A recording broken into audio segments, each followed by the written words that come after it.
जय हिंद दोस्तों, मेरा नाम है जय और मैं आप सभी का एक बार फिर से वेलकम करता हूं आपके अपने YouTube channel the learning field पर। दोस्तों, आज इस वीडियो में हम बात करने वाले हैं Uttar Pradesh police sub inspector भर्ती 2021 के बारे में। जी हां दोस्तों, Uttar Pradesh recruitment and promotion board ने sub inspector, platoon commander, PAC यानी कि प्रोविजनल आर्म्ड कांस्टेबलरी और फायर ऑफिसर की वैकेंसी निकाली है। आज का वीडियो हमारा इसी वैकेंसी के बारे में है, तो चलिए शुरू करते हैं और स्टेप बाय स्टेप इस वैकेंसी के बारे में डिटेल से बात करते हैं। सबसे पहले आपको बता दें कि इस वैकेंसी के लिए मेल और फीमेल दोनों ही कैंडिडेट्स अप्लाई कर सकते हैं, लेकिन ध्यान रहे कि फीमेल कैंडिडेट्स सिर्फ और सिर्फ SI पोस्ट के लिए ही अप्लाई कर सकती हैं।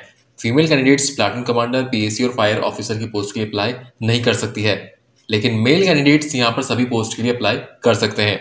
अब बात करते हैं यहाँ पर टोटल नंबर ऑफ पोस्ट के बारे में। तो यहाँ आपको बता दें कि यहाँ पर जो कुल पद है वो है 9,534।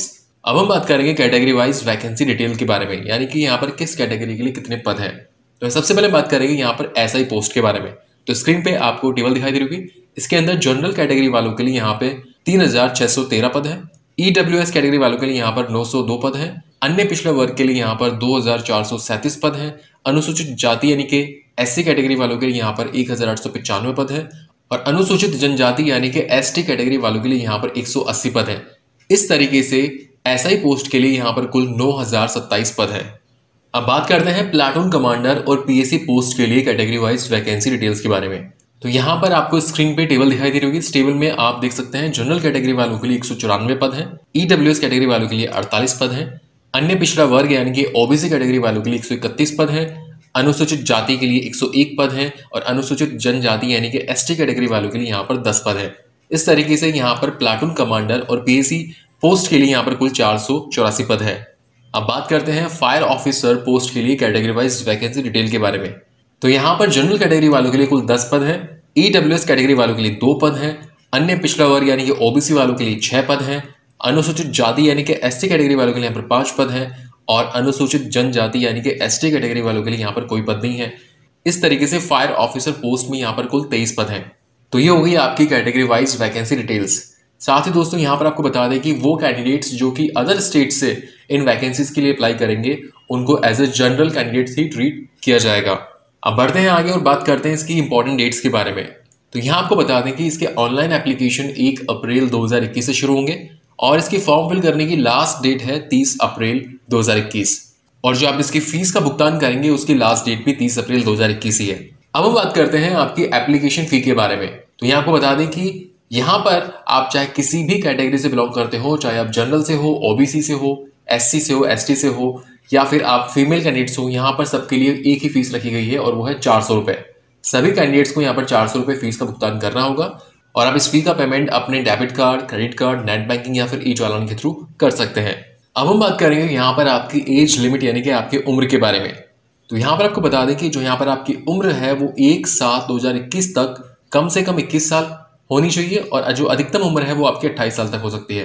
अब हम बात करेंगे यहाँ पर एज में मिलने वाली छूट के बारे में। तो यहाँ आपको बता दें कि ये जो एज में छूट मिलेगी ये सिर्फ और सिर्फ उत्तर प्रदेश के जो कैंडिडेट्स हैं जिनके पास उत्तर प्रदेश का डोमिसाइल सर्टिफिकेट है उनको ही ये छूट मिलेगी।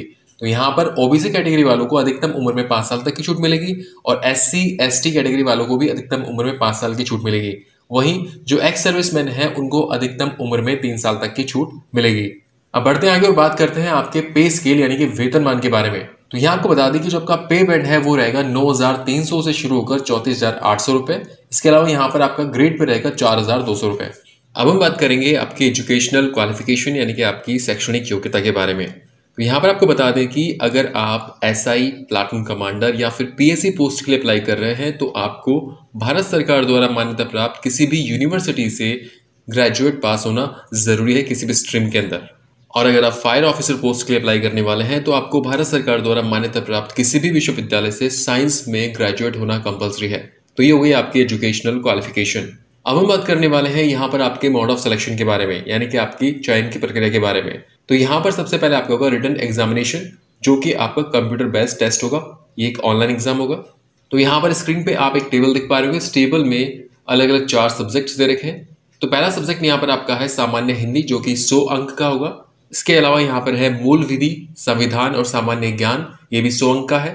इसके अलावा यहाँ पर है संख्यात्मक एवं मानसिक योग्यता परीक्षा, जो कि 100 अंक का है।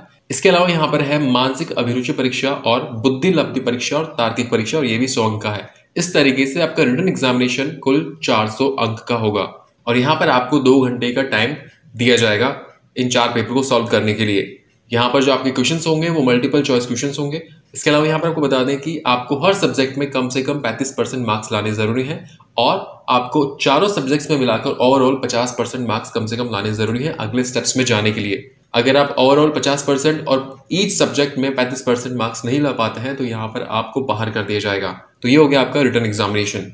रिटन एग्जामिनेशन क्लियर करने के बाद आपका होगा पीएसटी यानी कि physical standard test. PST test में आपका हाइट और चेस्ट इनका मेजरमेंट होगा। तो यहाँ पर मेल और फीमेल दोनों ही कैंडिडेट्स के लिए क्राइटेरिया अलग अलग है। तो पहले हम बात करने वाले हैं मेल कैंडिडेट्स की हाइट के बारे में। तो यहाँ पर आपको बता दें कि वो कैंडिडेट्स जो कि जनरल, ओबीसी और एससी कैटेगरी से बिलोंग करते हैं उनकी कम से कम हाइट 168 सेंटीमीटर होना जरूरी है और वो कैंडिडेट्स जो कि एसटी कैटेगरी से बिलोंग करते हैं उनकी कम से कम हाइट 160 सेंटीमीटर होना जरूरी है।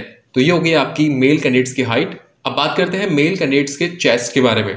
तो यहाँ पर वो कैंडिडेट्स जो कि जनरल, ओबीसी और एससी कैटेगरी से बिलोंग करते हैं उनका चेस्ट बिना फुलाए 79 सेंटीमीटर और उसमें कम से कम 5 सेंटीमीटर फुलाव के साथ 84 सेंटीमीटर तक होना जरूरी है। और एसटी कैटेगरी वाले मेल कैंडिडेट्स का चेस्ट बिना फुलाए 77 सेंटीमीटर और 5 सेंटीमीटर फुलाव के साथ 82 सेंटीमीटर तक होना जरूरी है। अब बात करते हैं फीमेल कैंडिडेट्स की हाइट के बारे में। तो यहाँ पर वो फीमेल कैंडिडेट्स जो कि जनरल, ओबीसी और एससी कैटेगरी से बिलोंग करती हैं उनकी कम से कम हाइट 152 सेंटीमीटर होनी जरूरी है और वो फीमेल कैंडिडेट्स जो कि एसटी कैटेगरी से बिलोंग करती है उनकी हाइट कम से कम 147 सेंटीमीटर होना जरूरी है। अगर फीमेल कैंडिडेट्स के वेट यानी कि वजन की बात करें तो फीमेल कैंडिडेट्स का वजन कम से कम 40 किलोग्राम होना जरूरी है। तो ये हो गया आपका पीएसटी यानी कि physical standard test. PST clear करने के बाद आपका अगला स्टेप होगा पीईटी यानी कि physical efficiency test. PET test में आपका रनिंग टेस्ट किया जाएगा और यहाँ पर भी मेल और फीमेल दोनों ही कैंडिडेट्स के लिए क्राइटेरिया अलग अलग होगा। तो पहले बात करते हैं मेल कैंडिडेट्स की रनिंग के बारे में। तो यहाँ पर आपको जो है 4.8 किलोमीटर की यहाँ पर आपकी रनिंग होगी और ये 4.8 किलोमीटर की रनिंग आपको 28 मिनट में कंप्लीट करनी होगी। और अगर बात करें फीमेल कैंडिडेट्स की रनिंग के बारे में तो यहाँ पर जो आपकी रनिंग होगी वो होगी 2.4 किलोमीटर की रनिंग और ये आपको 16 मिनट में पूरी करनी होगी। तो ये हो गई आपका पीईटी यानी कि फिजिकल एफिशिएंसी टेस्ट। और दोस्तों यहाँ पर आपको बता दें कि पीएसटी यानी कि फिजिकल स्टैंडर्ड टेस्ट और पीईटी यानी कि फिजिकल एफिशिएंसी टेस्ट के आपके मार्क्स नहीं ऐड होंगे। ये खाली क्वालिफाइंग इन नेचर होंगे यानी कि आपको अगले स्टेप्स में जाने के लिए इनको क्वालिफाई करना कंपलसरी होगा। अगर आप ये टेस्ट क्वालिफाई नहीं कर पाते तो आपको बाहर कर दिया जाएगा। रिटन एग्जामिनेशन पीएसटी और पीईटी क्लियर करने के बाद आपका होगा मेडिकल एग्जामिनेशन और इस तरीके से ये हो गया आपकी चयन प्रक्रिया यानी कि मोड ऑफ सिलेक्शन। फाइनली बात करेंगे कि आप इस वैकेंसी के लिए अप्लाई कैसे कर सकते हैं।